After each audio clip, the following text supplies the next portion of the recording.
வணக்கம், நான் யோகானந்த் பாண்டியன் பேசுகிறேன். திமுக வழக்கறிஞரும் ராஜ்யசபா எம்பியுமான வில்சன் எச்சரிக்கை செய்வதாக ஒரு வீடியோ திமுகவுடைய ஐடி விங் வெளியிட்டிருக்கு.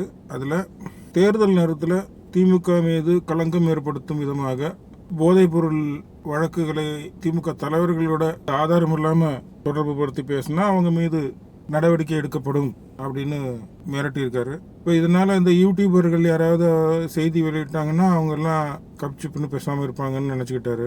அவர் மிரட்டுறது யூடியூபர்களை மட்டும் இல்லை, என்சிபி, இடி கூட தேர்தல் நேரத்தில் திமுகவுடைய பேரை கெடுக்குது அப்படிங்கிறாரு. இப்போ என்சிபி, இடிலாம் தேர்தல் வருதுன்னா அவங்க வேலை செய்கிறதெல்லாம் நிப்பாட்டிட்டு பேசாமல் இருக்கணுமா? என்ன சொல்ல வர்றாரு? போதைப் பொருள் எங்கேயே கடத்தினாங்கன்னா தேர்தல் நேரம் இப்போ பிடிச்சோம்னா திமுக பேர் கெட்டு போயிடும், அதனால அவங்க மேலே எந்த நடவடிக்கையும் எடுக்கக்கூடாது, திமுக பண்ணுற அநியாயங்களை பார்த்துக்கிட்டு பேசாமல் இருக்கிறதுக்கு தான் என்சிபிலையும் இடிலையும் காவல்துறை அப்படி தான் செயல்பட்டு இருக்கு போல இருக்கப்போ தமிழ்நாட்டில். இவங்க வசதிக்கெல்லாம் வேலை செய்கிறதுக்கு தான் அரசு நிறுவனங்கள் இருக்குன்னா அப்படிதான் செயல்படணும்னு எதிர்பார்த்தா இவங்களுடைய மனநிலை எந்த அளவுக்கு புறையோடி போயிருக்கு அப்படின்னு சொல்லி நீங்க புரிஞ்சுக்கலாம். ஒரு பக்கம் மாரிதாஸ், இன்னொரு பக்கம் சவுக்கு சங்கர் திமுகவுடைய வண்டவாளங்களை கிழிச்சு தள்ளுறாங்க. இன்னும் ஒரு படி மேல சவுக்கு சங்கர்லாம் காவல்துறை உயர் அதிகாரி பத்தி தான் பேசுறது.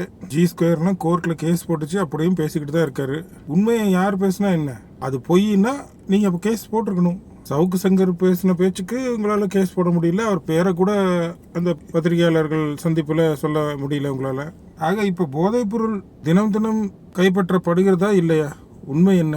போதைப்பொருள் இதுவரைக்கும் தமிழ்நாட்டில் தினமும் கைப்பற்றப்பட்டதா செய்திகள் வந்ததே இல்லை. ஆனால் இப்போவும் பெரிய அளவில் பல கோடி அளவுக்கு தினம் தினம் போதைப் பொருட்கள் பற்றிய செய்தி வந்தவண்ணா இருக்கு. போதைப் பொருளை கடத்தின கிங் பின் அப்படின்னு சொல்லக்கூடிய நபர் திமுக கட்சியில் ஒரு முக்கிய பதவி கொடுத்து திமுக தலைவர்கள் நிதி பெறுவது போன்ற புகைப்படம் வெளியிடப்பட்டிருக்கு.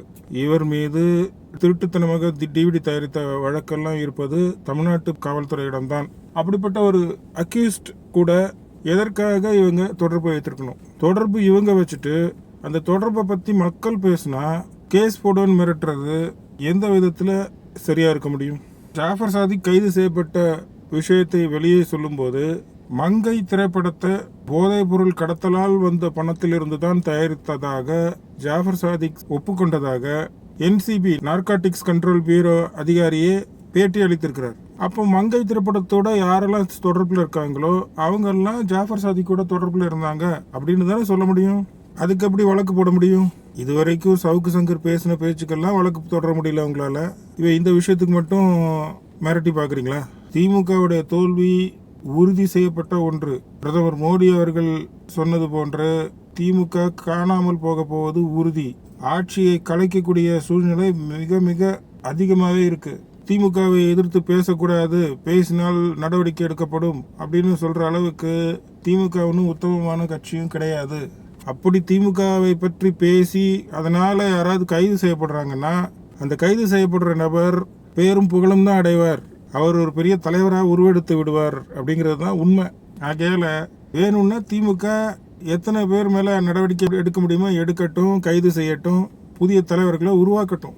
ஒரு அநியாயம் நடக்குது, அதை பற்றி எதிர்த்து பேசுறதுக்கு திராணி இல்லாத ஊடகம் இன்னைக்கு ரெட் லைட் மீடியான்ற பட்டப்பேரோட வளம் வந்துகிட்டு இருக்கு. இப்போ யூடியூப்ல உண்மையை எடுத்து சொன்னால் அதையும் தான் ஒருத்தர் வழக்கறிஞர் படிச்சுட்டேங்கிறதுக்காக எல்லாரையும் சட்டத்தின் மூலமாக மிரட்டிடலாம்னு நினைக்கிறாரா?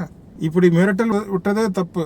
பகிரங்கமாக யூடியூபர்களை மிரட்டின காரணத்துக்காக வில்சன் மீது நடவடிக்கை எடுக்கணும். பேச்சுரிமையை தட்டி பறிக்கிற ஒரு முயற்சியில தான் அந்த வில்சன் ஈடுபட்டிருக்காரு. ஆகையால இது போன்ற மிரட்டலுக்கெல்லாம் யாரும் பயந்து திமுகவை பேசாமல் இருக்க போவதில்லை என்பதை மட்டும் தெரிவித்துக் கொள்கிறேன். நன்றி, வணக்கம்.